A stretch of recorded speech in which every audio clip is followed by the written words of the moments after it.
Bukti kedekatan, Anies Baswedan ucapkan selamat ulang tahun untuk Megawati Soekarno Putri. Semoga Bu Mega sehat selalu. Dilansir dari Kila.com, calon presiden Cawapres nomor urut 1 Anies Baswedan menyampaikan ucapan selamat ulang tahun kepada Megawati Soekarno Putri.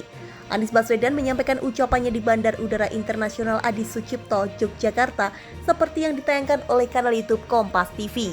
Izinkan kami menyampaikan selamat ulang tahun untuk Ibu Megawati. Semoga Ibu Mega selalu sehat, dipanjangkan umurnya, selalu dalam kebahagiaan, dalam keberkahan, dan terus menjadi tiang kokoh tegar dalam menjaga konstitusi dan demokrasi kita. Amin. Beliau adalah pribadi yang konsisten dalam menjaga demokrasi.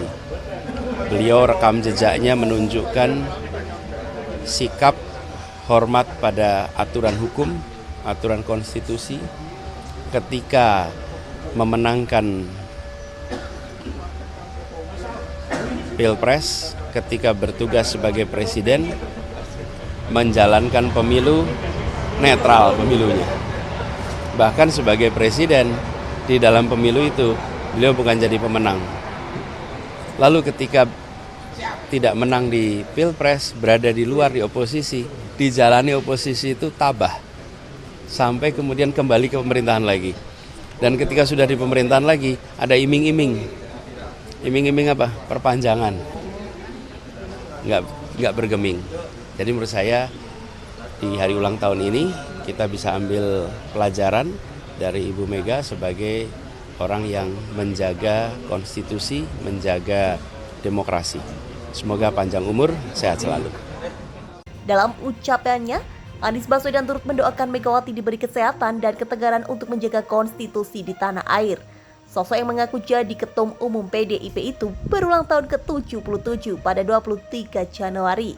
Izinkan kami menyampaikan selamat ulang tahun untuk Ibu Megawati. Semoga Bu Mega selalu sehat, ucap Anies seperti dikutip Kilat.com. Dipanjangkan umurnya, selalu dalam kebahagiaan, keberkahan dan terus menjadi tiang kokoh tegar dalam menjaga konstitusi dan demokrasi kita, sambungnya kembali. Anies menilai Megawati sebagai sosok yang konsisten menjaga demokrasi. Menurut Anies, rekam jejak dari Megawati menunjukkan sikap yang menghormati aturan hukum dan konstitusi. Anies mengenang kiprah Megawati sebagai presiden pertahanan yang menyelenggarakan pemilihan presiden Pilpres pada tahun 2004, yang merupakan pertama kalinya Pilpres digelar. Megawati yang kalah dalam Pilpres pertama tersebut menjadi oposisi yang tabah terhadap pemerintahan SBY. Ketika bertugas sebagai presiden menjalankan pemilu yang netral, bahkan sebagai presiden, di dalam pemilu itu beliau bukan sebagai pemenang, kata Anies. Lalu ketika tidak menang di Pilpres, berada di luar pemerintah di oposisi, dijalani oposisi itu dengan tabah. Sampai kemudian kembali ke pemerintahan lagi, sambungnya kembali. Dari kiprah yang ditempuh Megawati itu, Anies mengaku ada yang bisa diambilnya sebagai pembelajaran. Ucapan yang sangat dari Anies ini terasa memunculkan kesan kedekatan dirinya dengan Megawati. Beberapa waktu sebelumnya memang santer muncul isu koalisi antara pihaknya dengan kubu yang diusung partainya Megawati pada kontestasi Pilpres 2024.